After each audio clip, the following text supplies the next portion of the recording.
রিফাত সাহেবের সামনে এসে দাঁড়িয়ে বলল, ভুল করে ফেললি, তুই আমাকে ডেকে অনেক বড় ভুল করলি। আমি মৃত ছিলাম, ভালোই ছিলাম, জাগিয়ে দিলি। রিফাত সাহেব থর থর করে কাঁপছে, ভয়ে তার শরীরের সমস্ত লোম দাঁড়িয়ে গেল। তিনি লক্ষ্য করলেন ধীরে ধীরে অবয়বটা আরো দানবীয় আকার ধারণ করলো, আর খুব দ্রুত এসে রিফাত সাহেবের শরীরে প্রবেশ করে বলে উঠল, ভৌতিক দুনিয়া।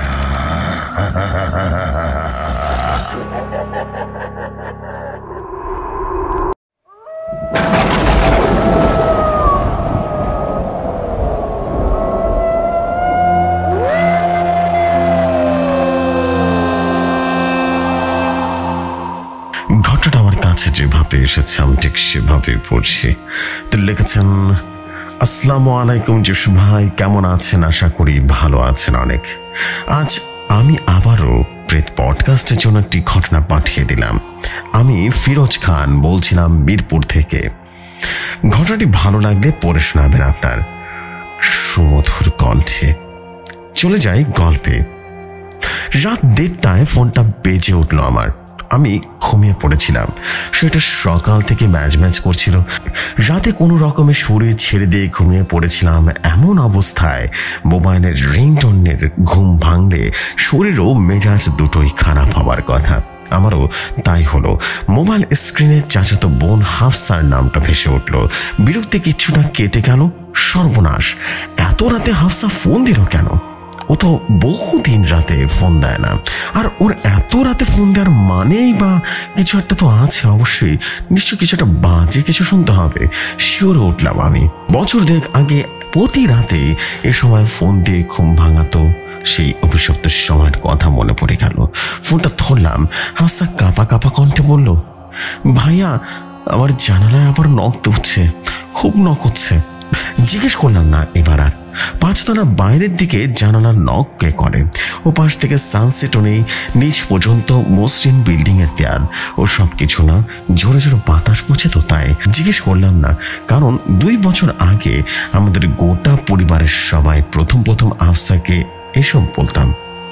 তবে ওটা সে বাতাসের শব্দ নয়, আসলে যে কারো নখের শব্দ সেটা নিশ্চিত হতে আমাদের পরিবারের বড় ক্ষতি হয়ে গিয়েছিল। হারাতে হয়েছিল আমাদের চাচা চাচিকে, মানে হাফসার বাবা মা আর আগের স্বামীকে। ও হ্যাঁ, আর ওর সে সময় গর্ভে থাকা বাচ্চাটাকে।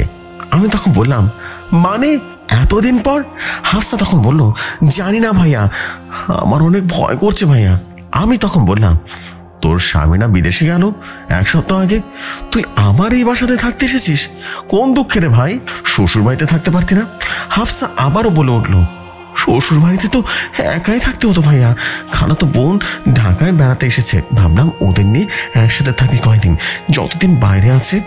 এছাড়া জানো তো আমি প্রেগনেন্ট হয়েছি। আমার ওরা একটু দেখেও রাখতো। তোমাদের জামাই ওদের অনেক অনুরোধ করতে গিয়েছিল। আর এই বাসায় তো মাঝে মাঝে কত কিছু দেখেছি, একাও থেকেছি, কিচ্ছু হয়নি। আমি চুপ করে রইলাম। এরপর বললাম, আগের বারও তুই প্রেগনেন্ট ছিলি না? হাফসার গলায় যেন খামচে ধরল। ও ফুপিয়ে বলল, হ্যাঁ ভাইয়া, এর আগের বারও প্রেগনেন্ট ছিলাম। আমি তখন বললাম, এখন কি নখ হয়? হাফসা তখন বলল, তুমি ফোন ধরার পর থেকে আপাতত হচ্ছে না। আমি বললাম, তোর খালাতো বোনদের কাউকে তোর সাথে শুতে বল, ঘুম ভাঙা এখন, ঠিক আছে? বল পায়ে ব্যথা বা কিছু একটা খারাপ কাটছে, এমনটা কিছু বল, ঠিক আছে? হাফসা তখন বলল, ওরা শুনলে ভয় পাবে না? আমি তখন বললাম, আগের বার তোর স্বামী প্রথম কিছু শুনতে পেয়েছিল, ওটা বেপরোয়া হবার আগে। শুনতে তো পায়নি, তাই না? হাফসা ঘুমড়ে উঠে বলল, ওটা আবার কিভাবে এলো ভাইয়া? ওটা না মারা গিয়েছিল, কেন আবার এলো ওটা? আমি তখন বললাম, তা তো আমি নিজেও বুঝতে পারছি না, আপাতত রাতটা সামলা, আমি কালকে আসছি, ঠিক আছে? ফোনটা কেটে দিলাম। তারপর কিছুক্ষণ থম মেরে বসে রইলাম। চিন্তার বিষয়, আবার কেন ওটা আসবে? আবার কেন হাফসা 5 তলার জানালা রাত 1:30টার সময় নক দেওয়া শুরু করবে? এবং এটা আবার কেমন সময় এলো? যখন হাফসা আবার প্রেগনেন্ট। 2 বছর আগে কি হয়েছিল একটু অদ্ভুত ঘটনাগুলো সাজিয়ে দেখি। হাফসার আগের বিয়েটা প্রথম বিয়ে ছিল। হাফসার ভার্সিটির ছাত্রী ছিল, ওর আগের স্বামীও তাই, পরস্পর ক্লাসমেট। বিয়ের পর তাই ওর আগে স্বামী ওদের বাসায় থাকতো, কোনো সমস্যাই হতো না। প্রথম সমস্যা শুরু হলো হাফসা যখন 7 মাসের গর্ভবতী ছিল, ঠিক তখনই। প্রথম 5 তলায় ওর বেডরুমের জানালায় নখ শুনতো, ও একা শুনতো। পাশে থাকা ওর স্বামী কিচ্ছু শুনতো না, ওর বাবা মা মানে ওর চাচা চাচিও শুনতো না। তবে একটা অস্বাভাবিক ব্যাপার ঠিকই হতো, ওর আগের বাচ্চাটা অস্বাভাবিক নড়াচড়া করতো পেটের ভেতরে। ওর নখের শব্দ শোনার পর ওর পাশে থাকা ওর স্বামী অজ্ঞানের মতো ঘুমাতো, গায়ে পানি ঢেলে দিলেও উঠতো না। সুতরাং প্রথম এই নখের শব্দ শোনাটাকে ওর প্রেগনেন্সির হরমোন ওঠানামা জাতীয় সমস্যা ভাবতে লাগলো সবাই।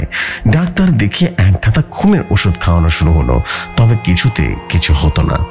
ও জানালায় নক করার শব্দ শুনতোই, এমনকি ঘুমিয়ে গেলে স্বপ্নে শুনতো কেউ ওর জানালায় জোরে নক করছে।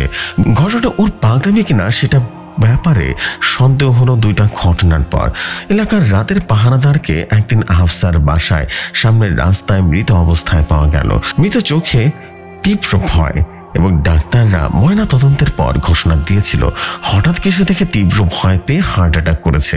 যদিও এটা অস্বাভাবিক, কারণ পাহারাদারটা যুবক বয়সে ছিল আর পেটানো শক্তিশালী মংসাল শরীর ছিল তার। দ্বিতীয় ঘটনা ছিল আরো একটু অদ্ভুত। ওদের বাড়ির 20 বছরের পুরনো দারোয়ানটা হুট করে চাকরি ছেড়ে দিল। কারণটা সে প্রথমে কিছুই বলতে চায় না, তবে আমার চাচা চেপে ধরতে সে বলল সে নাকি 5 তলার জানালার সামনে সাদা কাপড় পরা কিছু একটাকে বেশি থাকতে দেখেছে। ওটার চুল বিশাল বড়, জটা পড়া, ওটা নিজেই বিশাল বড়, ওটার পা প্রায় 4 তলা পর্যন্ত ছুরকে আছে, আর পা গুলো কালো। প্রথমে চাচা ধমক দিয়ে বিষয়টা উড়িয়ে দিল, তার মনে সামান্য একটু চিন্তা এলো। দারোয়ান যে সময় এই জিনিসটাকে 5 তলায় দাঁড়িয়ে থাকতে দেখেছে বলে দাবি করেছে, সেই সময় হাফসার জানালায় নখ শুনে। এই কথা চাচিকে বলতেই চাচির পিড়িতে চাচা এলাকার মসজিদের ইমাম হুজুরকে নিয়ে এসেছিল। ইমাম সাহেব ঘরে 1 পা দিয়েই আর ঢোকেননি, বলে গিয়েছিলেন আপনারা কিন্তু খুব বাজে একটা জিনিসের পাল্লায় পড়েছেন, শীঘ্রই বড় কোন হুজুরের সাথে দেখা করেন, এই কাজ আমাদের সাধ্যের বাইরে। এই ঘটনার 3 রাতেই প্রথম বাসার বাকিরা জানালায় নখ দেবার শব্দ শুনতে পেল। শুধু নখের শব্দ না, বাসার প্রত্যেকটি মানুষ একই স্বপ্ন দেখা শুরু করলো। কেউ বলছে বাচ্চা দিয়ে দে, নয়তো ঘর বিপদ হবে। কেউ সাহস করে যদি স্বপ্নে জিজ্ঞেস করতো কি বিপদ, একটা সাদা কাপড় পরা জট পরা চুলের পোড়া চেহারা মহিলা দেখা দিয়ে বলতো আমি ঘোর বিপদ। মোটামুটি সবাই বুঝে গিয়েছিল এটা অশুভ জিনিস এবং হাফসাদের পিছে লেগে গেছে, এবং ওটার চাওয়া হাফসার অনাগত বাচ্চাটা। ওরা অনেক হুজুর দেখিয়েছে, অনেক ওঝা কবিরাজও দেখিয়েছে, কিন্তু কিছুতে কোনো কাজ হয়নি। উল্টো আস্তে আস্তে ওই জিনিসটার অত্যাচার দ্বিগুণ বেড়ে গেল। আগে তো কেবল জানালায় নক করতো। এক রাতে হাফসার আগের স্বামী ওয়াশরুমে গিয়েছিল, ফিরে এসে দেখেছিল বিছানায় পাশের জানালাটা খুলে গিয়েছে। একটা পোড়া শীর্ণ হাত ওখানে থেকে ঘুমন্ত হাফসার পা ধরে জানালার থেকে টেনে নিচ্ছে। হাফসা বেঘরে ঘুমাচ্ছে, কিছু টের পাচ্ছে না। হাফসার আগের স্বামী চিৎকারে বাসার সবার ঘুম ভেঙেছিল। সবাই আসার পর জানালাটা খোলা বাদে আর কিছুই দেখেনি, কিন্তু হাফসার পায়ে স্পষ্ট অনুভূতি আকৃতির লম্বা 5 আঙ্গুলের দাগ ঠিকই দেখা গিয়েছিল। দাগগুলো যেন কেউ পুড়িয়ে ফর্সা চামড়া বসিয়ে দিয়েছে। আমার সাথে বেশ কিছু ওঝা এবং তান্ত্রিকের যোগাযোগ ছিল। হাফসা আর ওর মা আমার সাথে যোগাযোগ করতে চেয়েছিল, কিন্তু চাচাই বাধা দিয়েছিল। চাচা আমাকে দেখতে পারতো না, আমার জোয়ার নেশা আছে বলে, এবং দাদার সম্পত্তি 2 ভাগ পেয়েছিল আমার বাবা আর চাচা। আমার বাবা মৃত্যুর পর বাবার ভাগের সম্পত্তি আমি জোয়ায় উড়িয়ে শেষ করে দিয়েছিলাম। এরপর থেকে চাচা আমাকে পছন্দ করতো না, তবে আমি বদলে গিয়েছিলাম। এখন একটু আধ্যাত্মিক বিষয়ে ঘাটাঘাটি করি। ফকির দরবেশ ওঝাতান্ত্রিকের সাথে আমারও উঠা বসা। চাচার ভয়ে আমার সাথে হাফসার কথা বলতে পারতো না। এর মধ্যে ভয়াবহ এক ঘটনা ঘটে গেল। এক রাতে চাচা খাওয়ার সময় ভুলে তার গায়ে মাংসের ঝোল পড়ে যায়। চাচা সেগুলো ধুয়ে রাতে গোসল করতে বাথরুমে যায়। বাথরুমে ভেন্টিলেটর দিয়ে সেই পরিবারের প্রথম সেই জিনিসগুলোকে বাস্তবে দেখতে পায়। পুরা চেহারাগুলোর জটাধারী মহিলার তার সাপের মতো লাল আঁকাবাঁকা জিভের ভেন্টিলেটরে তার চাচার দিকে তাকিয়ে আছে। ব্যাস, চাচা হার্ট অ্যাটাক করে, হাসপাতালে নেবার আগে মারা যায়। মরার আগে সবাইকে ঘটনাটা বলে যায়। হাফসার সমস্যা বাড়তে থাকে, প্রায় এই বিকট গলায় কেউ বলতে থাকে, নিজের ফোড়া পেটে নিজে আঘাত করতে থাকে। মাঝে মাঝে ফ্রিজ থেকে কাঁচা মাছ মাংস খেতে দেখা যায়। আর সইতে না পেরে চাচা চাচি আমাকে ডেকে পাঠান। আমি তো আধ্যাত্মিক লাইনে চর্চা করেছি, আমার জানা ভালো কোনো হুজুর আছে কিনা যে এই সমস্যার সমাধান করতে পারে। আমি বলেছিলাম, চাচি আগে আমি নিজে এসে একবার দেখি, আমিও এখন অনেক কিছু বুঝতে পারি, চর্চা করেছি তো, আমি সব বুঝে দেখে তারপর আমার পরিচিত কাউকে ধরে কিছু করা যায় কিনা। ঠিক আছে? আমি গেলাম হাফসার বাড়িতে। বাড়ির সিঁড়িতে পা রাখতে বুকটা থক করে উঠল। আধ্যাত্মিক লাইনের চর্চা করলে অতি প্রাকৃত অনেক কিছু বোঝা যায়। আমি সেই বিদ্যা দিয়ে স্পষ্ট বুঝতে পারলাম 5 তলায় খুব বাঁচে পিশাচের প্রভাব রয়েছে। এই পিশাচটাকে আমি চিনি, তার নাম নারাগ। একে এককালে বান্দরবান উপজাতির দেবতা হিসেবে পূজা দেওয়া হতো, কিন্তু পূজার বলি হিসেবে সে মানুষের বাচ্চা চাওয়া শুরু করলে তারা তার পুজো ছেড়ে দেয়। সে থেকে সে অপদেবতা হয়ে যায়, বাচ্চা ছিনিয়ে রক্ত মাংস খেতে শুরু করে। শুধু তাই নয়, গর্ভবতীর পেটের বাচ্চাও টেনে হিঁচড়ে বের করে খাওয়া দাওয়া শুরু করে দেয়, এবং এ কাজে কাউকে সে বাধা দিলে তার মৃত্যু নিশ্চিত। আমি ঢোক গেলে উপরে গিয়েছিলাম। আমাকে দেখে হাফসা আমার পায়ের উপরে লুটিয়ে পড়ে কেঁদেছিল। আমি অনেক কষ্টে ওকে শান্ত করলাম। ওদের সাথে কি হচ্ছে তা শুরু থেকে সবকিছু শুনলাম। এই যে এখন সবকিছু বললাম আর কি, আমি সব শুনে ওদের অপদেবতার কথাটা বললাম। তবে এই পাহাড়ি অপদেবতারা কিভাবে ওদের পিছু নিল সেটা আমি বুঝছিলাম না। উত্তরটা হাফসাই দিল। বিয়ের পর হানিমুনে এবং ওর স্বামী বান্দরবনে গিয়েছিল। আমি বললাম, আমার পরিচিত একটা তান্ত্রিক আছে, হুজুরা অনেক সময় এসব অপদেবতার ব্যাপারে জড়াতে চায় না, এদের থামাতে অনেক বাজে জিনিসের মধ্যে দিয়ে যেতে হয়। আমার পরিচিত একটা তান্ত্রিকের নাম রমেন সেন। সে ভারতের কামরূপ কামাখ্যা থেকে ভূত পিশাচের ব্যাপারে দীক্ষা নিয়ে এসেছে। আমি বরং তাকে নিয়ে আসি। ঠিক আছে? পরের দিন ওরা পিশাচের কারণে আতঙ্কিত ছিল, চাচাকে হারিয়ে আরো অসহায় হয়ে পড়েছিল। ওরা এক বাক্যে হ্যাঁ বলে দিল।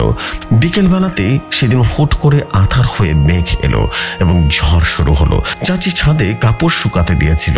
দিনের বেলা বলে কিনা চাচির পিশাচটার প্রতি ভয় ছিল না। সে তাড়াতাড়ি করে ছাদের কাপড় আনতে গেল। আমি নিজেই হাফসাদের সাথে গল্প করছিলাম। হঠাৎ ওই দিনের বেলাতে আমি একটা অশুভ অনুভূতি পেলাম। মনে হচ্ছিল দিনের আলোতেই পিশাচটা এসেছে। আমি বিপদ বুঝে দৌড়ে ছাদে গেলাম। চাচি বলে চিৎকার দিলাম, তবে শেষ রক্ষাটা হলো না। চাচির ভয়ঙ্কর একটা চিৎকার শোনা গেল। এরপর 5 তলার ছাদ থেকে সজোরে নিচে পড়ে গিয়ে চাচির দেহটা থেতলে গেল। চাচি আমার চোখের সামনে মারা গেল। সেদিন থেকে আমি হাফসা আর ওর আগের স্বামীর সাথে ওই বাসায় থাকা শুরু করি। পরের দিন চাচির যখন খাটিয়া যখন নিচে, হাফসা আবার বিকট কণ্ঠে হাসি শুরু করে দিয়েছিল। আমি আর দেরি না করে রমেন ওঝাকে ডেকে নিয়ে এসেছিলাম। রমেন বিশেষ কিছু বলল না। প্রথমে একটু বাড়িটা চক্কর দিয়ে বলল, এর নাম নারাগ, বড্ড জেদি এক পিশাচি। এই বাচ্চা না নিয়ে ছাড়বে না। শুধু তাই নয়, এর নজর এই বেটির স্বামীর উপরও আছে। একে আটকানোর পথ নেই। একটা উপায় আছে এটাকে থামানোর, একে মেরে ফেলতে হবে। তবে এত পুরনো অবদেবতা মারা বড্ড কঠিন, বুঝলে?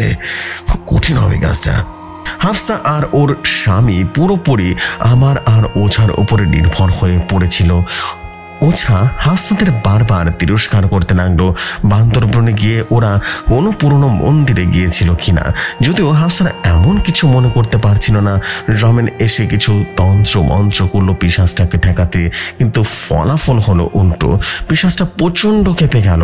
ওদের ঘরের জিনিসপত্র যেন তছনছ করতে লাগলো। হাফসা ওর স্বামীর দিনে দুপুরে খোদ ফ্ল্যাটের মধ্যে ওই পিশাচটাকে স্বরূপে দেখতে শুরু করলো। রমেন বাড়িটা বন্ধ করে দিয়েছিল বলে বলেছিল, হাফসা তুমি আর তোমার স্বামী এই বাসা থেকে বের হবে না, অপদেবতার ভেতরে আসতে পারবে না, তবে দূর থেকে তোমাদের ভয় দেখাবে, ভয় পেয়ে তোমরা বাইরে চলে যেও না। ওটা বুঝেছে ওটাকে আমি খুন করতে চাই, ওটা শক্তি বেড়েছে, কিন্তু ওটা তোমাকে বা তোমার স্বামীকে বাড়ির বাইরে পেলে আস্ত রাখবে না।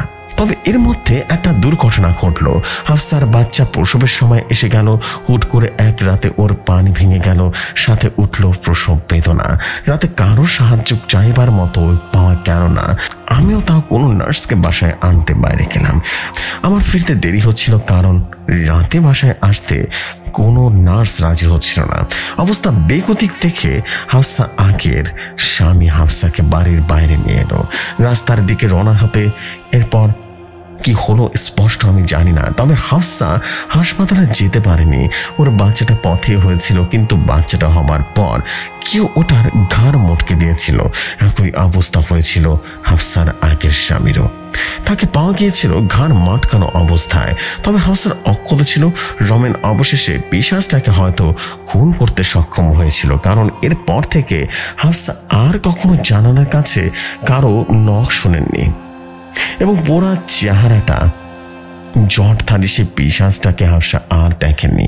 2 বছর কেটে গিয়েছে। মাঝে হাফসার আবারও বিয়ে করেছে, আমারও গর্ভবতী হয়েছে, আর আমারও সেই নখের শব্দ পাচ্ছে। কিন্তু কেন? রমেন না গতবার সেই পিশাচটাকে মেরে ফেললো? হাফসা আবার সাহায্য চেয়ে ফোন দিল এতদিন পর। আমি যাব কাল সকালে, দেখি আগে নিজে যাই, তারপর না হয় রমেনকে নিয়ে যাব। আমি পরদিন সকালে হাফসার কাছে চলে গেলাম, গিয়ে হতভম্ব হয়ে গেলাম। হাফসার এক খালাতো বোন এক হুজুরকে নিয়ে এসেছে ওদের বাসায়। ওরা সবাই হাফসার আগের কাহিনী জানে। এই হুজুর নাকি খুব দক্ষ আর কামেল একজন লোক। এবার সমস্যার শুরুর দিন থেকেই কাজ করছে, এবং আগের বার চাচা চাচি বড্ড দেরি করেছিল। আমি একবার বললাম, হুজুরের দরকার ছিল না তো, রমেনকে নিয়ে আসতাম, কত রমেনই সব সমস্যার সমাধান করে দিল। হাফসা তখন বলল, ভরসা পাই না ভাইয়া, আমার বাচ্চা স্বামী কাউকে যদি রমেন বাঁচাতে পারেনি, আর ওই নখের শব্দ তো ফিরে এসেছে, কিভাবে বুঝবো ও পিশাচটাকে মেরে ফেলেছিল আসলে? আমি তখন বললাম, গত 2 বছর তো কিছু টের পাসনি, রমেনকে জিজ্ঞেস করে দেখি সমস্যাটা কি। হাফসা তখন বলল, আচ্ছা আগে হুজুর কি বলে একটু দেখি, তারপর তোমাকে জানাবো না। আমি চুপচাপ চলে আসলাম হাফসার বাসা থেকে। সে রাতে আমার বাসা থেকে আমি একটা জায়গার উদ্দেশ্যে বের হলাম। পথে একটা পূর্ব পরিচিত লোক আমার রাস্তার সবা কলার চেপে ধরলো, বলল, হারামজাদা, আমার টাকা কই? জুয়া খেলে তো আমার টাকা ধোয়া সব কিছু উড়াই দিলি। কবে থেকে বলছিস ফেরত দিবি? ওই টাকা আমার। আমি তখন বললাম, দিয়ে দেবো তো, একটু ঝামেলায় পড়েছি, দিয়ে দেবো রে ভাই। লোকটা বলল, লজ্জা করে না শালা, 2 বছর আগে জুয়া খেলে আধ্যাত্মিক ধরেছিস, ফাঁক করে এখনো জুয়া খেলছিস, সব ভণ্ডামি তোর আত্মীয়রা জানে না? রাস্তার লোকেরা তাকিয়েছিল। আমি লোকটাকে চোখ গরম করে বললাম, চাচাবেন না, আমার জোয়ার অভ্যাস এখনো আছে, এসব বললে 1 ফুট টাকা পয়সা কিন্তু পাবেন না। আমার একটা দীর্ঘমেয়াদী পরিকল্পনাও পানি ঢেলে দিবেন আপনি, টাকা আমিও পাবো না, আপনিও না, বুঝতে পেরেছেন? লোকটা অবাক হয়ে তাকিয়ে রইলো। আমি বললাম, বাসায় যান, এবার ফেরত পাবেন টাকা, ঠিক আছে? না পেলে আমাকে পুলিশে দিয়েন, ঠিকানা তো জানেনি। লোকটা পথটা ছেড়ে দিল আমার। আমি জানতাম আমি কোথায় যাব। গেলাম সেই হুজুরের বাসায়, যাকে আজ হাফসার বাসায় দেখেছিলাম। হাফসার খালাতো বোনেরা পিশাচটাকে তাড়াতে যাকে ঠিক করেছে। হুজুর আমাকে দেখে হতভম্ব হয়ে বলল, আপনি এনে? আমি চুপ করে তার দিকে তাকিয়ে রইলাম। হুজুর ভুরু কুঁচকে বলল, আপনি একটা খারাপ লোক, খুব খারাপ লোক। আমি মুচকি একটা হাসি দিয়ে বললাম, বাহ, আপনি তো খুব ভালো দক্ষ, একদিনে জেনে নিয়েছেন। হুজুর তখন বলল, অপদেবতা বলে কিছু নাই, ওরাটাই ফ্রিজ জিন।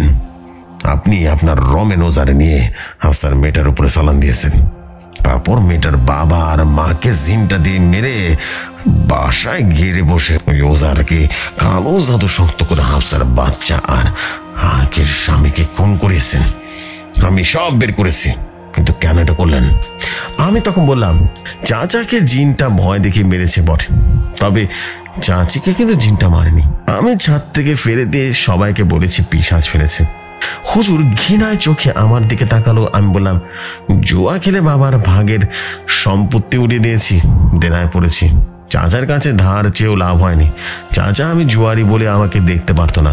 সমস্যার সমাধান ছিল একটা, হাফসার বিয়ে করে একমাত্র সন্তানের জামাই হিসেবে সম্পত্তি ভাঙানো। কিন্তু ও প্রেম করে বিয়ে করে নিল। তখনই দীর্ঘমেয়াদী প্ল্যান করলাম, রমেনকে দিয়ে হাফসার উপরে কানজাত করলাম। প্ল্যান ছিল চাচি, চাচা, হাফসার স্বামী আর সন্তান জিন দিয়ে মারবো। তারপর অসহায় হাফসাকে বিয়ে করে ওর সম্পত্তি ভাগাবো। এদিকে আমার আর ওর বিয়ে হলে জিন আর বিরক্ত করবে না। আর হাফসা জানবে রমেন জিনটাকে মেরে ফেলেছে। কিন্তু হাফসা বিধবা হওয়ার পর ওকে আমি বিয়ের প্রস্তাব দিলেও প্রত্যাখ্যান করলো। বললো ওর বাবা আমাকে পছন্দ করতো না, আমাকে ও বিয়ে করলে ওর বাবার আত্মা কষ্ট পাবে। ও আমারও বিয়ে করলো, আবার ওর গর্ভে বাচ্চা এলো। তাই এবার রমেনকে সেই অপদেবতা নারাগাকে চান করেছে, বুঝলে? ওকে তো রমেন মেরে ফেলার অভিনয় করেছিল মাত্র, এবারও হাফসার স্বামী আর বাচ্চাকে খাবে ও। তারপর রমেন আবার অভিনয় করে চলবে যে এবার নানাকে সে সঠিকভাবে মেরে ফেলেছে। এবার হাফসা আমাকে বিয়ে করবে আর ওকে বিয়ে করে চাচার সম্পত্তি আমি ভাগাবো। আর ও যদি আমাকে বিয়ে না করে বারবার এই খেলা চলতে থাকবে, বারবার। হুজুর ঘৃণায় বলল, আপনি একটা শয়তান, একটা বদমাশ লোক, একটা খুনি। আপনি আমার বাসায় এসেছেন কেন? হ্যাঁ, আমি তখন হেসে বললাম, রমেনকে নারাগ জানিয়েছে আপনি কানজাত বিষয়টা একদিনে বের করে ফেলেছেন এবং সেটা ওঠানোর চেষ্টাও করেছেন। আমার এত বছরের প্ল্যান আপনি মাটি করে দেবেন, সাহস তো কম না আপনার। হুজুর বুঝে গেল আমি কিসের জন্য এসেছি। সে আমার মুখের উপরে দরজা লাগিয়ে দিল। আমি হাত দিয়ে ঠেকালাম, তারপরে ভেতরে ঢুকে হুজুরের গলাটা চেপে ধরলাম। হুজুরের শ্বাস বন্ধের আগে হুজুর একটাই কথা বলল, ইফরিত যার নাম নরাক, পাহাড়ি সে অপদেবতা কিন্তু কখনোই পশু মানে না। যে মেয়েকে সে টার্গেট করে বারবার তার বাচ্চার স্বামীকে খাবে, এমনকি তার সাথে যার সম্পর্ক ছিল তাকেও খাবে। আমি এই কথাটা পাত্তা দিলাম না। হুজুর ধীরে ধীরে স্থির হয়ে গেল। 3 বছর পরের কথা, হামজার দ্বিতীয় স্বামী আর তার বাচ্চা মারা যাবার পর আমাকে বিয়ে করতে রাজি হয়েছিল। তার গর্ভে এখন আমার বাচ্চা 4 মাস চলছে। রমেনের সাথে দীর্ঘদিন যোগাযোগ নেই সেই অপদেবতার সাথেও। কারো যাতে আর দরকার পড়েনি। যদিও প্রায় হুজুরের শেষ কথাটা মনে পড়লো, হাফসা প্রেগনেন্ট যতবার হবে ওই বাচ্চা আর স্বামী পিছিয়ে লাগবে। সে অপদেবতা, ওকে কালো জাদুতে চালান দেওয়া হোক আর না হোক। আমি এখন চাচার বিশাল সম্পত্তির মালিক। পাওনাদার সব টাকা ফেরত দিয়েছি, জটা আসলে বাদ দিয়ে দিয়েছি। ভদ্রলোকের মতো চাচার ব্যবসার হাল ধরেছি। হঠাৎ এক রাতে হাফসার ঘুম ভাঙলো। রাত তখন 1:30। ও বলল, ওকে শুনছো? আবার কি যেন জানা নক করছে। জেফরি ভাই, এই ছিল ঘটনাটা যদি ভালো লাগে তাহলে অবশ্যই পড়ে শোনাবেন আপনার অসাধারণ কণ্ঠে। আমি চাই যে এই গল্পটি আপনি পড়ে শোনান। দারুণ এক গল্প এবং খুব রহস্যময় এক গল্প ছিল আমার কাছে মনে হয়েছে। আমি ফিরোজ খান আবারও বলছি নতুন একটি ঘটনা নিয়ে।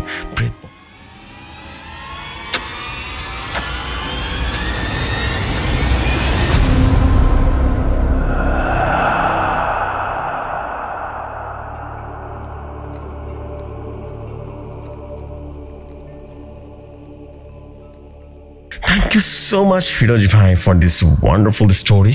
এবং আমি আশা করছি আপনাদের সবার কাছে এই কালো জাদুর ঘটনাটি বেশ ইন্টারেস্টিং লেগেছে এবং বিশ্বাস করুন this is absolutely super fine story. আমার কাছে এই ধরনের রহস্যময় এবং হরর স্টোরি খুব বেশি পছন্দ হয় এবং আমি বিশ্বাস করি যে এই ধরনের ঘটনাগুলো কিন্তু আসলে ঘটে। যাদেরকে আমরা খুব কাছের ভাবি তারাই কিন্তু যেটাকে বলে যে মূল ঘাতক হয়ে থাকে আর কি। আমি সবসময় দেখেছি এটাই যে যাদেরকে সবচেয়ে বেশি বিলিভ করা যায় তারাই কিন্তু সবচেয়ে সবচেয়ে বেশি ভয়ঙ্কর হয়ে ওঠে একটা সময়। Thank you so much for this beautiful story, এবং আশা করছি আপনাদের সবার কাছে অনেক বেশি ভালো লেগেছে স্টোরিটা। আর যদি ভালো লাগে তাহলে অবশ্যই কমেন্ট করে জানাবেন। আপনাদের এক একটা কমেন্ট খুব বেশি দরকার, এবং আমি চাই যে দারুণ রকম কিছু আপনারা অনুভব করেন, এবং আপনাদের ভালো লাগলে মূলত কষ্টটা সার্থক হয়। এবং এই জন্য বলি যে আপনারা বেশি বেশি করে শেয়ার করে দেবেন। সো প্রেত পডকাস্টের আজকের এপিসোডটা কেমন লেগেছে অবশ্যই কমেন্ট করে জানাবেন আপনারা, এবং আশা করছি আপনাদের কমেন্টগুলো পেলেই আমরা দারুণ কিছু আবারও নিয়ে আসতে পারবো। আশা করছি ভালো লেগেছে। So this is the fact. আমি দেরি না করে চলে যাচ্ছি পরবর্তী ঘটনায়।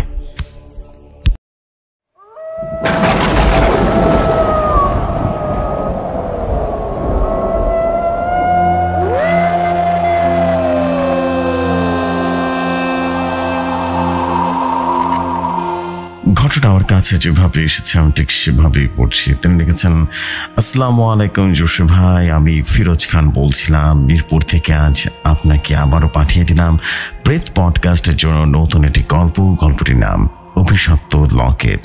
এই গল্পের মূল লেখক প্রীতম সাহা। চলে যাচ্ছি গল্পে। দিনটা ছিল মঙ্গলবার। কলেজে প্রচন্ড ক্লান্তির পর অবশেষে ঠিক করলাম দূরের কোনো প্রান্তে পাড়ি দেব। আজ সকালে কলেজে গিয়ে এই নিয়ে আলোচনা করব বলে ঠিক করেছি। ও হ্যাঁ, আমার সম্পর্কে কথা বলা হয়নি। আমি প্রীতম। স্কুল পাশ করার পর বাবা মায়ের স্বপ্নে ইঞ্জিনিয়ারিং পড়ার উদ্দেশ্যে নিয়ে এই 4 বছরের জন্য এসেছি কলেজ জীবনে। যদিও আমার কম্পিউটারের প্রতি একটু ঝোঁক বেশি আছে, তবুও আঁকা আঁকি আমার একটু বেশি পছন্দের। বাড়ির অর্থের ক্লান্তি এবং জীবনের প্রতিষ্ঠা ছাড়া তো পিছু ছাড়ে না, তাই নেমে পড়লাম কলেজের উদ্দেশ্যে। যাই হোক, আমাদের কলেজের সব থেকে ফক্কর এবং বন্ধুত্বপূর্ণ রতিমকে নিয়ে কেমন যেন আজ উদাসীন লাগছে। জিজ্ঞেস করতেই বলে উঠল, আরে ভাই, দিন চলে যাচ্ছে, সময় চলে যাচ্ছে, সিনিয়র দিদিগুলো পিকনিক করতে যাচ্ছে, আর আমরা বসে বসে কি করছি? হ্যাঁ, ওই তত্ত্বা সাদিকের মোটার তবলার ল্যাবটা শুনে গিয়ে হাদার মতো করে বসে আছে। হ্যাঁ, আর ভাই জীবনটা কয়লা বানাই দিস না রে ভাই, চল কোথাও যে বেরিয়ে আসি। সিনিয়রে পড়ি, একটা মান সম্মান তো আছে নাকি জুনিয়রদের মতো থেকে যাবি সবসময়। আমি তখন বললাম, আমিও ভাবছিলাম, বল কোথায় যাবি, পার নাকি জঙ্গলে? ওই দিক থেকে আমার মৈনাক আমাকে পিনিক মেরে কি বলতে যাবে, ঠিক তখনই দীপশিখা বলে উঠল, আমার কাকার বাড়ি দুধুমিয়া গ্রামে। অনেক দিনের কাকার ইচ্ছা যে কদিন যাতে সেখান থেকে ঘুরে আসি। তোরা চাইলে কাকার সাথে কথা বলতে পারি। তখন আমি বলে উঠলাম, চল তাহলে, আমিও বাড়িতে কথা বলে দেখি, তোরাও দেখ। রাতে তাহলে ফোনে কথা হচ্ছে, ঠিক আছে? সবাই বেশ উৎসাহ এবং উৎফুল্ল হয়ে গেল এবং হো বলে কলেজ থেকে বেরিয়ে গেল। বাড়ি ফিরতেই মাকে জানালে মা রাজি হয়ে গেল। বাবা কিন্তু একটু রাগারাগি করছিলেন, কিন্তু আলটিমেটলি সিনিয়র রাজি হয়ে গেলেন। সেই রাতে ঠিক করি শুক্রবার দুধুলিয়া গ্রামের দিকে রওনা দিব। আমরা ছেলে মেয়েদের মধ্যে ছিলাম আমি, রতিম, মৈনাক, এবং ওই দিক দিয়ে মেয়েদের মধ্যে ছিল দীপশিখা আর কোয়েল। শুক্রবার সকালে সবাই ট্রেন ধরে মণিপুর বলে কোথায় একটা নেমে সেখান থেকে সবাই প্রায় 10 কিলোমিটার দূরে দুধুলিয়া গ্রামে পৌঁছে যায়। প্রায় 8 ঘন্টার মতো জার্নি করে আমরা সবাই বেশ ক্লান্ত ছিলাম। আমরা আবার সেদিকে গ্রামের দিকে অন্ধকার এবং বেশ অন্ধকার হয়ে এসেছে। দীপশিখার কাকা আমাদের 2টো ঘরের ব্যবস্থা করে দেয়। আমরা সেদিন থেকেই রাত কাটিয়ে নিচ্ছিলাম এবং সকাল হতেই মধুর পাখি শব্দে আর মিষ্টি রোদের আলোয় আমাদের ঘুম ভেঙে যায়। দীপশিখার কাকা বেশ ভালোই খাবারের আয়োজন করছে। সকাল 10টায় লুচি আর আলুর দম মজ করে খেয়ে বেরিয়ে পড়লাম গ্রামের দৃশ্য দেখতে। শহরে কলকাতার মাঝে এই মুক্ত পরিবেশে দেখা যায় না বললেই চলে। সব জায়গা ঘুরতে ঘুরতে আমরা কর্পগড়ের জঙ্গলে গিয়ে পৌঁছে যাই। জঙ্গলটা এক সরু রাস্তা ধরে ভেতরের দিকে চলে গিয়ে অন্ধকারে মিশে গেছে, যার থেকে বিভিন্ন পাখির শব্দ আর ঝিঝি পোকার ডাক যেন ভেসে আসছে। কি সুন্দর মনোরম পরিবেশের সৃষ্টি হয়েছে। আমরা 5 জন মিলে ঠিক করি জঙ্গলের ভেতর দিক দিয়ে একটু ঘুরে আসবো। জঙ্গলের ভেতরে সূর্যের আলো পৌঁছায় না বললেই চলে। উঁচু উঁচু গাছ যেন সূর্যের আলোকে আড়াল করে দিয়েছে। একটু ভিতরে যেতেই কোয়েল চিৎকার করে পড়ে যায়। ওর পায়ে মচকা লেগে গেছে। বড় হিল পরে জঙ্গলের মধ্য দিয়ে হাঁটলে যা হয় আর কি। আমি দীপশিখা আর মৈনাককে কোয়েলের সঙ্গে থাকতে বলে রতিমের সাথে আরো একটু ভেতরের দিকে যেতে লাগলাম। ভেতরে প্রায় 10 মিনিট হাঁটার পর হঠাৎ আমরা এক কুয়োর সামনে এসে পড়ি। কুয়ো যে বেশ পুরনো সেটা দেখে বোঝা যাচ্ছে। আর একটু এগিয়ে হঠাৎ একটা অবিশ্বাস্য দৃশ্য দেখে আমরা হতবাক হয়ে গেলাম। এক পুরনো কেল্লা বলে হয়তোবা ভুল হবে, একটা বড় বাড়ি।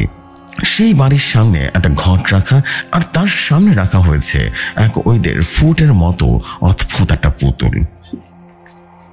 পুতুলের বর্ণনা দিতে গেলে প্রথমে বলা বাহুল্য যে পুতুলের গলা বলে কিছুই নেই, মাথা আর কাঁধ প্রায় এক লেভেলে আছে এবং পুতুলের গায়ে রয়েছে কিসব নকশা করা আর লাল সুতোর চারিদিকটা ঘেরাও করা।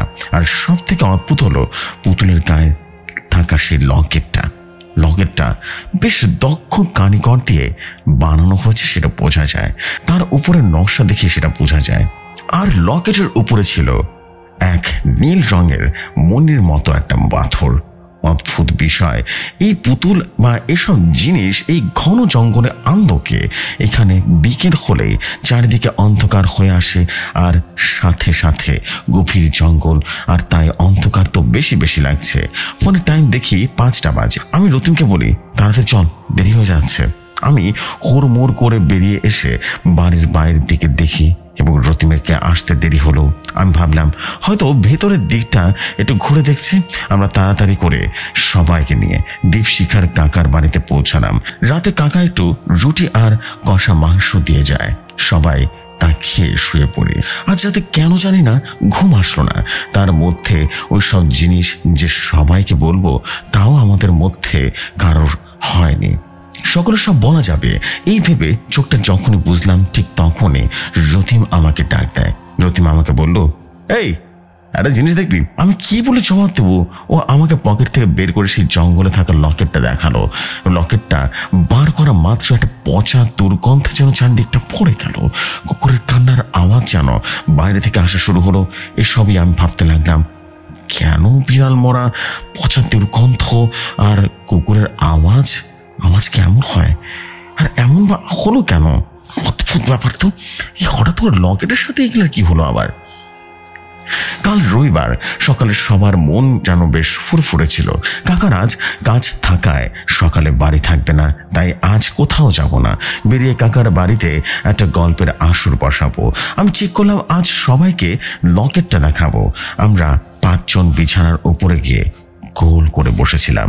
আমি পকেট থেকে সেই লকেটটা বিছানার মাঝখানে এনে রাখলাম। মৈনাক লকেটটা দেখে আমাকে বলে উঠলো, কিরে, গার্লফ্রেন্ডের জন্য লকেট কিনেছিস নাকি? বড্ড পুরনো মডেল। আমাকে বলতিস, আমি পছন্দ করে দিতাম।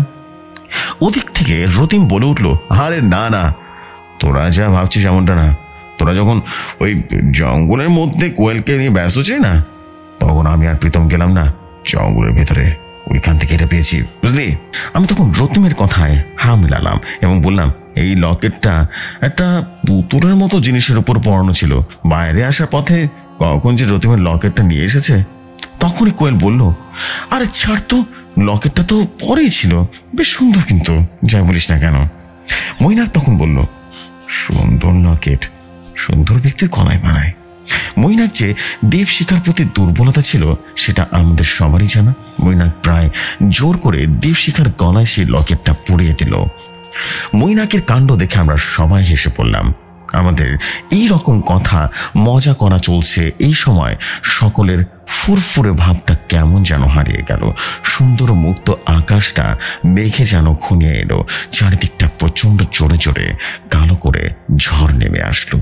সব থেকে অদ্ভুত ব্যাপার হলো লকেটের মাঝে থাকা সেই নীল রঙের পাথর আর সে নীল নেই, তার রং অদ্ভুতভাবে পাল্টে যাওয়া শুরু করলো। আমি সবাইকে বলতে সবাই হতভম্ব হয়ে গেল।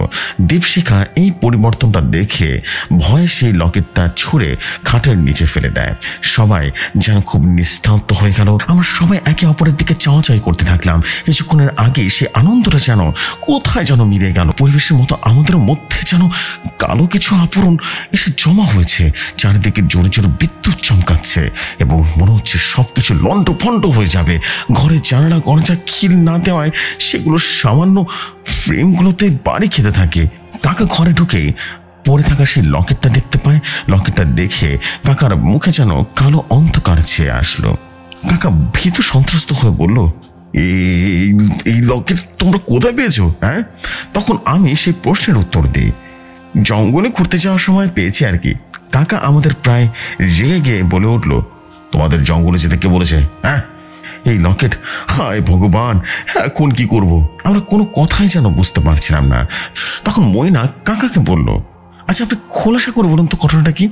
কাকা তখন বলে উঠলো, আমিও ঠিক বলতে পারবো না, কিন্তু আমি আমার ঠাকুমা এবং গ্রামের অনেকের কাছে শুনেছি এই গ্রামের পশ্চিম জঙ্গলের ভেতরে নাকি অনেক আগে এক মহিলা তান্ত্রিকের ঘর ছিল। তার ভূত প্রেতদের নিয়ে কারবার ছিল। মাঝে মাঝে আমাদের গ্রামে এক বেশে ধরে নিয়ে যেত এবং ঠিক তখনই গ্রামের সে মহিলা তাকে বাধা দেয়। সেই বাধা নাকি তার সম্মানে লাগে, তাই নাকি সে অপদেবতার পুজো করতে শুরু করে দেয় যাতে এই গ্রাম সম্পূর্ণভাবে বিনষ্ট হয়ে যায়। কিন্তু সাধনাটা নাকি সম্পূর্ণ হয় না, কোনো এক কারণে তার মৃত্যু হয়। তখন থেকে নাকি লোকে পশ্চিম জঙ্গলে যা বন্ধ করে দিয়েছে। এই লকেটের ব্যাপারে সম্পূর্ণ সঠিক তথ্য দিতে পারবে আমাদের গ্রামে থাকা অনেক বৃদ্ধ রাম সাহেব দাস, কারণ তিনি নাকি এই ঘটনা ছোটবেলায় নিজের চোখে দেখেছেন। এখন তিনি তার নিজের ঘরে বসে মৃত্যুর দিন গুনছেন।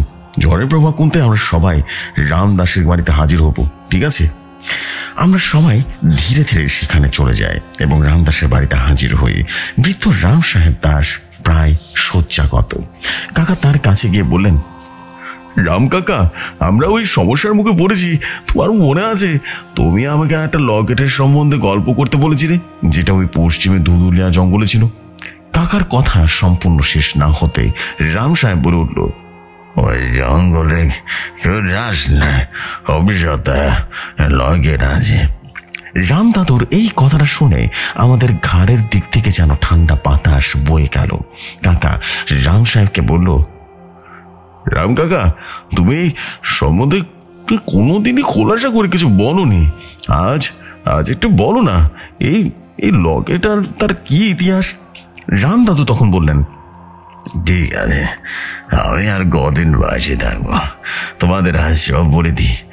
তুই তো জানিস ওই জঙ্গলের এক মহিলা তান্ত্রিকের বাস ছিল, যার আমাদের গ্রামের প্রতি আক্রোশ ছিল। পরবর্তীকালে আমাদের গ্রামকে নষ্ট করার জন্য জীবনের সবটুকু কালো সাধনার দ্বারা এক অপদেবতা পূজা করে। অপদেবতার গলায় একটা লকেট থাকে, সেই লকেটটা হলো তান্ত্রিকের অভিশাপ। এই তান্ত্রিকের নাম বৃহকি। এই দেবতার গলায় যে লকেটটা থাকে, সেটার গায়ে যে নকশা, তাতেই নাকি সংকেত দেয়া কি অপদেবতাটা কি কাজ করে। আমি যতটুকু জানি এই লকেটটা অনেক পুরনো, যৌবন সমৃদ্ধ, সবে মাত্র 21 বছর পূর্ণ হয়েছে। এরকম কোনো গ্রামে কাউকে বা আত্মীয়কে যার সাথে গ্রামের কারো রক্তের সম্পর্ক আছে, তাকে পড়াতে পারলি তার সাধনা সম্পূর্ণ হয়ে যেত। জানা যায় অপদেবতাকে জাগিয়ে তুলতে পারলে কোনো একটা নির্দিষ্ট সময়ের মধ্যে কোনো নারীর খোঁজ সেই সময় পায়নি, তার মৃত্যু হয়েছে। আর অপদেবতার সেই অভিজাত লকেট সহ বছরের পর বছর সেই জঙ্গলে পার হয়ে রয়েছে। তা তোমাদের হঠাৎ এসব গল্প জানার ইচ্ছে কেন হলো, আর এগুলো কেনই বা মনে পড়লো বলো তো? তোমাদের সব জানালাম, এখন আমার শরীর একটু খারাপ করছে। যাও। আমরা আর কেউ কোনো কথা বললাম না, কাকার বাড়িতে চলে আসলাম এবং আমাদের সবার মুখ থেকে আর কোনো কথা বের হলো না। গলা শুকিয়ে আছে আর ভাবছি, তবে কি আমাদের জন্য পুরো গ্রাম বিনষ্ট হতে চলেছে? রতিম ভয় পেয়ে যায় এবং প্রায় কেঁদে ফেলে। ও নিজেকে সব দোষী সাব্যস্ত করতে থাকে। আমি তখন রতিমকে বলি, এখন আর সময় নেই, নিশ্চয়ই লকেটটায় কিছু তো লেখা থাকবেই। লকেটের পেছনের দিকে দেখি, হ্যাঁ আসলেই আছে, পেছনে কি একটা যেন ভাষায় লেখা আছে। গুগল ট্রান্সলেট থেকে বুঝতে পারি ভাষাটা অনেকটা স্প্যানিশ এবং বাংলা অর্থ অনেকটা এমন দাঁড়ায়। লকেটের গায়ে যা লেখা ছিল তা বাংলা করলে মনে হচ্ছে অনেকটা এমন হলো যে রক্তমোরক লেখা। এই রক্তমোরক কি সেটা জানার জন্য আবার গুগল সার্চ করি, জানতে পারি যে রক্তমোরক হলো প্রাচীন 1500 36 থেকে 1553 সালে মানব ইতিহাসের এক বিভৎস মহামারী এশিয়া থেকে ইউরোপ ছাড়াও মেক্সিকো, পুমা, পানামা দেশগুলিতে, যেখানে স্প্যানিশ হলো তাদের অফিসিয়াল ভাষা, সেই দেশগুলোতে এই রোগের প্রভাব বেশি দিন ছিল। এই রোগের লক্ষণ ছিল রোগীর শরীরে কোনো কারণ ছাড়াই রক্তের অভাব, অর্থাৎ রক্তের কোনোভাবে গায়েব হয়ে যাওয়া। আর একটি ওয়েবসাইট থেকে জানতে পারি, আমাদের প্রাচীন বৈদিক মত অনুযায়ী এই রক্ত শূন্যতার প্রধান কারণ হিসেবে চিহ্নিত করা হয়েছে অপদেবতার রুষ্ট হওয়া। তাদের মতে বৃহাগী নাকি মানুষের রক্তের পিপাসা করেন, তাকে কোনোভাবে জাগিয়ে তুলতে পারলে সে অঞ্চলের সব মানুষের রক্ত নিমিশে শেষ করে দেয়। আর হ্যাঁ, রাম সাহেব দাস এর অপদেবতার কথা বলেছিল, সেটা বৃহাগী না। 2-4 করতে আমাদের বেশি সময় লাগলো না। আমি বুঝতে পারলাম গ্রামের বিপদ মানে কোন বিপদের কথা বলা হচ্ছিল। কি করব আমাদের কারো মাথায় কিছু খেলছিল না। হঠাৎ মৈনাক বলে উঠল, সেখান থেকে এই অপদেবতার লকেটটার উপর দিয়ে হচ্ছিল, সেখানে যদি কোনো উপায় পাওয়া যায়। হঠাৎ আমাদের একটা ধুতুলিয়া জঙ্গলে আবারও যাওয়া উচিত। আমরা সবাই ঘাড় নেড়ে সম্মতি জানালাম। ঠিক করলাম কাল সকালে বেরিয়ে পড়ব। কথা না বলে আমাদের ওই অপদেবতাকে গ্রামে প্রবেশ করার হাত থেকে বাঁচাতে হবে। আজ রাতের মতো আমরা সবাই শুয়ে পড়লাম। রাত যখন 3টা বাজে, সমস্ত পরিবেশ একদম নিস্তব্ধ, ঠান্ডা যেন আর একটু বেশি ঝাঁকিয়ে ধরেছে। হঠাৎ এমন তীব্র চিৎকার শুনে আমাদের সবার ঘুম ভেঙে যায়। চিৎকারের আওয়াজটা আসে পাশের ঘর থেকে। আমি এক মুহূর্ত সময় পাইনি, দ্রুত পাশের ঘরে চলে গেলাম এবং দেখলাম তা দেখার জন্য আমি একদম প্রস্তুত ছিলাম না। আমরা দেখলাম দীপশিখার মুখ থেকে অঝরে রক্ত ঝরছে, আর সেই রক্ত কে যেন ক্রমে বন্ধ করার চেষ্টা করছে। কাকার কল কি করবে কিছুই বুঝে উঠতে পারছে না। এই দৃশ্য দেখে আমার হাত পা যেন ঠান্ডা হয়ে আসে। মৈনাককে কোনো ক্রমে একটা কাপড় দিয়ে সে রক্ত বন্ধ করে এবং সিচুয়েশনটা একটু ঠিক করার চেষ্টা করলো। হ্যাঁ, হয়তো এই মুহূর্তে সেই সময় আমরা আওড়াতে আনতে চেয়েছিলাম, কিন্তু আমরা সবাই বুঝতে পারলাম অপদেবতা তার ক্রিয়া শুরু করে দিয়েছে এবং ঠিক করলাম আর নয়, এই ঘটনা আর যেন কোনোভাবেই না হতে পারে। সেই দিকটা আমরা দেখব এবং সেই উদ্দেশ্যে আমরা জঙ্গলের দিকে বের হওয়া উচিত। আমরা 4 জন বেরিয়ে পড়লাম জঙ্গলের উদ্দেশ্যে। দীপশিখাকে আমাদের সঙ্গে নিলাম না। প্রচুর রক্ত শরীর থেকে বেরিয়ে যাওয়ার কারণে ওর শরীরটা দুর্বল হয়ে গিয়েছে। বাইরে বেরিয়ে বুঝতে পারি গ্রামের দিকে বলে হয়তোবা কুয়াশার চারিদিকে পরিবেশকে আবছা করে তুলেছে। আমরা 4 জন একটা করে টর্চ নিজের হাতে নিয়ে নিলাম, সঙ্গে নিলাম সেই অভিশপ্ত লকেটটা। গ্রাম পেরিয়ে জঙ্গলের সামনে যেতে আমাদের প্রায় 35 থেকে 40 মিনিট লেগে গেল। রাত এখনো কাটেনি, তাই জঙ্গলের ভেতরটা যেন খুব কালো হয়ে অন্ধকার নেমেছে। হাতে থাকা টর্চের আলো জেলে জঙ্গলের ভেতরে আমরা প্রবেশ করি। জঙ্গলের ভেতরতে দ্রুত পায়ে হেঁটে 20 মিনিট হাঁটার পর আমরা এসে পড়ি সেই প্রাচীন কুয়োর সামনে। কুয়োর সামনে যেতে এক বিশ্বাসে অযোগ্য দৃষ্টি দেখে আমরা যেন আমাদের চেতনা হারানোর মুখোমুখি হয়ে যায়। যে প্রাচীন কুয়া আমরা দেখেছিলাম, অন্ধকারে ভরা সেই প্রাচীন কুয়া থেকে বেরোচ্ছে নীল রঙের আভা। কি এই নীল আভা! আর কি করি বা এই 5 বন্ধুকে বাঁচাবো এই ভয়ঙ্কর অপদেবতার কবল থেকে? শীঘ্রই ঘন জঙ্গল, চারিদিকে অন্ধকারের মধ্য দিয়ে নীল আভা সেই জায়গাটা বেশ আলোকিত করছিল। নীল আভাটা কি, সেটা আমাদের মনের সংশয় নয়, কারণ গ্রামে আসার পরে যা অদ্ভুতের কাণ্ড দেখেছি তার সবকিছুই সম্ভব। আমি আর মৈনাক ঠিক করি কুয়াশার ভেতরে নামবো, যদি কিছু উপায় পাওয়া যায়। টর্চটা দুজনে কুয়োর গায়ে মাঝখান থেকে বেরিয়ে থাকা ইটের ফাঁকে পা গুজে কোনো মতে নামলাম। কুয়োর ভেতরে নামতে এক মিষ্টি গন্ধে যেন চারিদিকটা ভরে গেল। এই গন্ধ অবিশ্বাস্য এক গন্ধ, যার ব্যাখ্যা করা যায় না। গন্ধটা কোথা থেকে আসছে সেটা অনুসরণ করতে গিয়ে দেখি কুয়োর ভেতরে রয়েছে একটা গুহার মতো জায়গা। সেই জায়গায় ঢুকতে চোখে পড়ল আবার এক বিভৎস দৃশ্য। একটা ফুল, কি ফুল বুঝতে পারছি না। ফুলের ভেতরে আছে একটা নীলমণি। সে একই হুবহু দেখতে লকেটের মতো, নীলমণির মতো, এবং ফুলের চারিদিকে ঘুরে বেড়াচ্ছে একটা বিষাক্ত সাপ। হয়তো ফুলের গন্ধের কারণে তার এই ঘোরাফেরা। মণিটা দেখতে আমরা আরেকটা কথা মনে পড়ে গেল।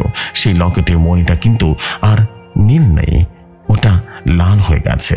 তার মানে এই মণিটা হয়তো আমাদের কোনো কাজে লাগতে পারে। কোনোভাবে টর্চের লাইট এদিক ওদিক সাপটাকে ফুলের সামনে থেকে অনেক কষ্টে সরালাম। তারপর ফুলের সামনে গিয়ে কিছুক্ষণ ফুলের দিকে এক দৃষ্টিতে তাকিয়ে রইলাম। কি অপূর্ব, কি অপরূপ এই ফুল, আর কি অপরূপ তার গন্ধ। আমি যেন কেমন যেন মন্ত্রমুগ্ধের মতো ডুবে গিয়েছিলাম। হঠাৎ মৈনাক আমার কাঁধে এক জোরে ধাক্কা মারে এবং আমি আবারও আমার চেতনায় ফিরে আসি। বুঝতে পারি যে এটা ফুল নয়, আর এখানে বেশিক্ষণ দাঁড়ানো যে ঠিক হবে না সেটাও বুঝতে দেরি হলো না।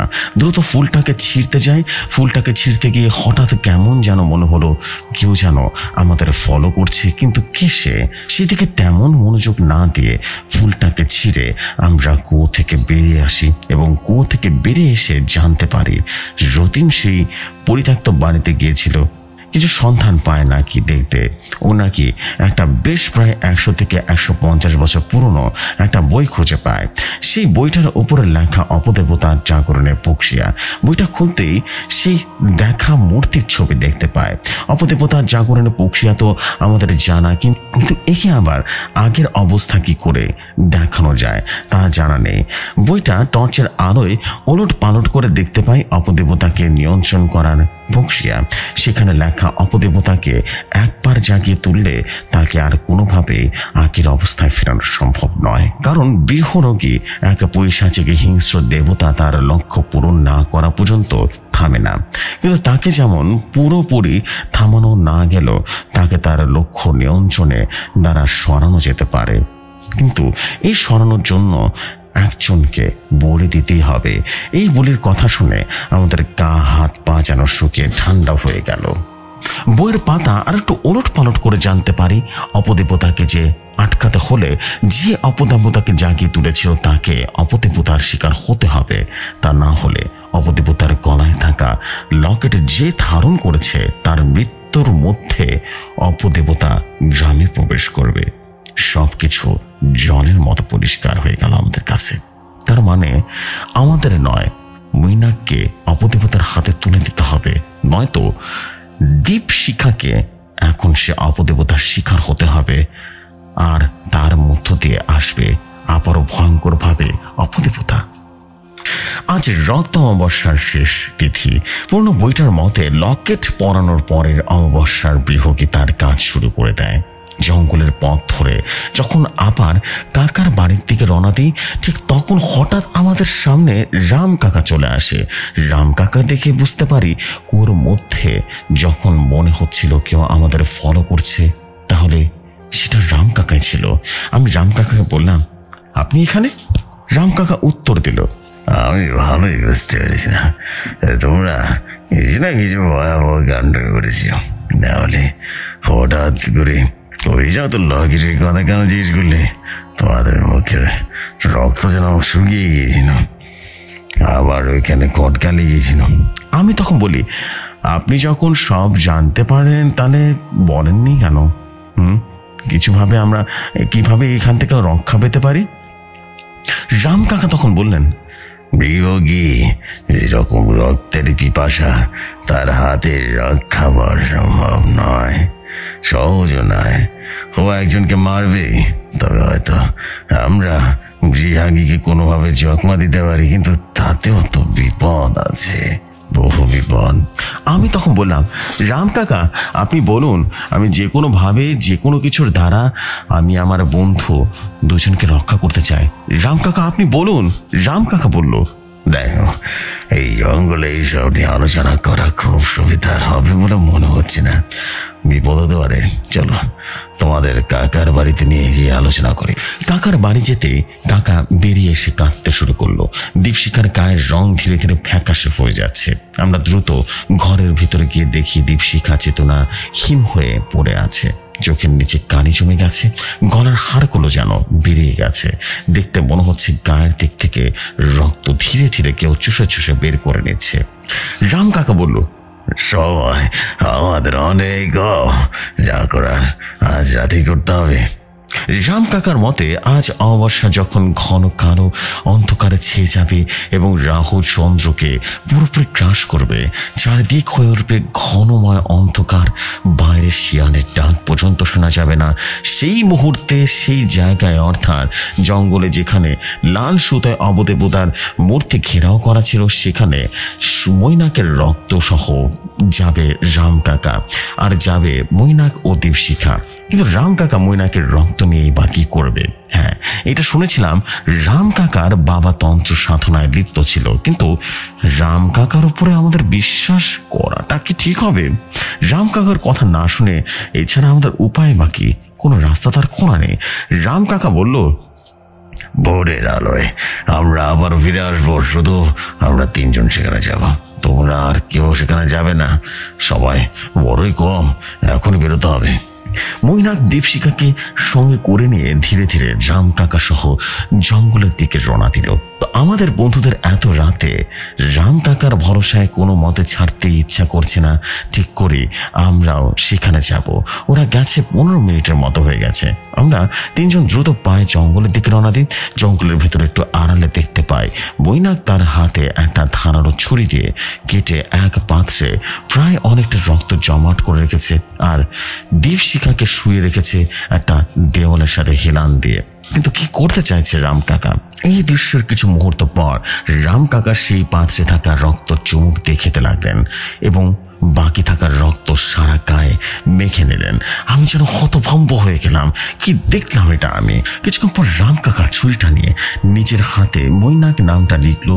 মানে এটা কি বুঝতে পারলাম। রাম কাকা নিজেকে অপদেবতার সামনে মৈনাক হিসেবে বিবেচিত করলো। অমাবস্যার অন্ধকারে মাত্রা যখন বাড়ল তখন লাল সুতোয় দিয়ে ঘেরা অপদেবতার মূর্তি চোখ যেন লাল ভাটার মতো জল জল করতে থাকে। দীপশিখা ছটফট ছটফট করতে থাকে। ওর গা থেকে মনে হচ্ছিল যেন আগুন ঠিকরে বেরিয়ে আসছে। দীপশিখা এক বিভৎস আওয়াজ যেন বেরিয়ে আসে। সেই সময় রাম কাকা সেই লাল রঙের মণি হয়ে যাওয়া অভিশপ্ত লকেট দীপশিখার গলায় পরিয়ে দেয়। নীল রঙের ফুল থেকে বের করা হয় সেই নীল মণিটা সামনে রাখে অপদেবতার মূর্তির সামনে আর বলতে থাকে, আমি মৈনাক, আমি তোমার কাছে আমাকে উৎসর্গ করলাম। আমি আমার মতের পরিবর্তন করেছি। আমি চাই না তুমি এই গ্রামের কোনো ক্ষতি করো। এই রকম ভাবে রাম কাকা বলতে থাকে। হঠাৎ দীপশিখা দাঁড়িয়ে যায়। দীপশিখাকে দেখে কোনো সাধারণ মেয়ে লাগছিল না। ওর চোখগুলো লাল হয়ে আসে, নখগুলো যেন হিংস্র পশুর মতো হয়ে যায়, দুতিকার মতো চুল উঠতে থাকে এবং শিরা উপশিরা বেরিয়ে আসতে থাকে। এটা কি হচ্ছে দীপশিখার সাথে? আমি যেন সব থামাতে যাব, অমনি কোয়েল আমার হাত ধরে ফেলে আর বারণ করে। আমি শুধু দেখতে থাকি। চারিদিকে তীব্র ঝড় উঠতে থাকে। পুরনো কেল্লার বাইরে যেন মনে হচ্ছে গাছগুলো সবকিছু ঝড়ে এলোমেলো হয়ে যাচ্ছে। দীপশিখা জোরে জোরে হাসতে থাকে। বুঝতে পারি ওর গায়ে বৃহকি ভর করেছে। ও দ্রুত রাম সাহেব দাসের কাছে যায়। তারপর যে দৃশ্যটা আমরা দেখতে পাই সেটা জীবনেও আমরা ভুলতে পারবো না, কোনো সম্ভব নয়। দীপশিখা রাম সাহেবের হাত দুটো ধরে টানতে টানতে তারপর তার হাতগুলো টেনে টেনে ছিঁড়তে থাকে। পেটের ভেতরে তার ধারালো নখ প্রবেশ করিয়ে সমস্ত নাড়ি ভুড়ি সব যেন টেনে টেনে বের করে ফেলে। আর শেষ পর্যন্ত তার মুন্ডুটা ছিঁড়ে ছিঁড়ে খচখচ করে খেতে থাকে। কি বিভৎস দৃশ্য! তার মগজ যেন বেরিয়েছিল। সেই মগজটাকে কি আনন্দের সাথে খাচ্ছিল সে বিভৎস সে পিশাচটা। এরকম করতে করতে হঠাৎ করে দীপশিখা তার জ্ঞান হারিয়ে ফেলল আর বসে থাকতে না পেরে তাদের কাছে চলে যায়। অবশ্য লকেট তার কার্য পূরণ করতে পারেনি, তাই মৈনাকের বদলে মরতে হলো রাম কাকাকে। আজ 12 ডিসেম্বর ঘটে গেছে ঘন্টা প্রায় 6 বছর আগে। ইঞ্জিনিয়ারিং পাশ করার পর সবাই সবার কাজে ব্যস্ত হয়ে পড়ে। আজ সবাই এক হয়ে রাতে একটা আড্ডা দেব। বাড়িতে সবাই সন্ধ্যাবেলা উপস্থিত। মৈনাক মুড়ি আর বেগুনি এনেছে। সন্ধ্যাটা বেশ জমবে মনে হচ্ছে। গল্প করছি। 1 ঘন্টা হলো। হঠাৎ লোডশেডিং, পুরো ঘর অন্ধকার। মোমবাতি কিনতে দোকানে যাব বলে দরজার সামনে গিয়ে দেখি সেই পুতুল মূর্তি, তার গায়ে থাকা সেই লকেট। অভিশপ্ত লকেট কখনো এত সহজে মোছা যায় না। শুরু হলো নতুন অধ্যায়। গল্পটা কেমন লাগলো অবশ্যই কমেন্ট করে জানাবেন। যদি গল্পটি ভালো লাগে তাহলে আবারও নতুন একটি গল্প নিয়ে হাজির হব। আমি চাই দারুণ রকম সব গল্প আপনাকে পৌঁছে দিতে। আমি ফিরোজ খান বলছিলাম। এই গল্পের লেখক প্রীতম সাহা। এই ছিল গল্প জেফরি ভাই। গল্পটি ভালো লাগলে পড়ে শোনাবেন। হে ফিরোজ ভাই, আপনি তো ভাই ফাটাই ফেলতেছেন ভাই। আমরা বলবো, আমি বলতে বাধ্য হচ্ছি, but story man, this is undoubtedly super duper story. অনেক সুন্দর একটা গল্প ছিল এবং আপনাকে অনেক অনেক অনেক অনেক ধন্যবাদ বেসিক্যালি, বিকজ আমি খুব পছন্দ করি এই ধরনের অভিশপ্ত ঘটনাগুলো। দারুণ লেগেছে আমার কাছে, খুব ভালো লেগেছে ভাইয়া, থ্যাংক ইউ সো মাচ। এবং আমি আশাবাদী যে আপনার কাছে ভয়ঙ্কর রকম সুন্দর লেগেছে এবং আমার কাছেও ভয়ঙ্কর রকম সুন্দর লেগেছে। শুধু লাগারই কথা, এত সুন্দর ঘটনা থাকলে আর কি লাগে ভাই। Thank you very much, thank you very much. ভাবতেই পারিনি যে এত সুন্দর হবে ঘটনাটি। Thank you so much. এবং আশা করছি ভবিষ্যতে লগেটের ঘটনা সবার কাছে এক ভয়াবহ সুন্দর একটা ব্যাপার স্যাপার কাজ করবে। এবং আমি জানি যে এই ধরনের ঘটনাগুলো সবার কাছে সবসময় ভালো লাগে। ভালো না লাগার কিছুই নেই এখানে, বিকজ কিছু স্টোরি থাকে অসাধারণ এবং সেই অসাধারণ স্টোরিগুলোর ভিতরে বোধ হয় এটা একটা। So this is the fact. আমি দেরি করবো না, আমি এখন আপনাদের সাথে লাইভে যুক্ত হয়ে আপনাদের সাথে অনেক গল্প করব। সো সবাই সাথে থাকুন, বাসা থাকুন। চলে যায় সরাসরি লাইভ সেশনে। And thank you so much Firoz ভাই, আরও একটু অসাধারণ গল্প উপহার জন্য। আপনার পরবর্তী গল্পের অপেক্ষায় থাকবো।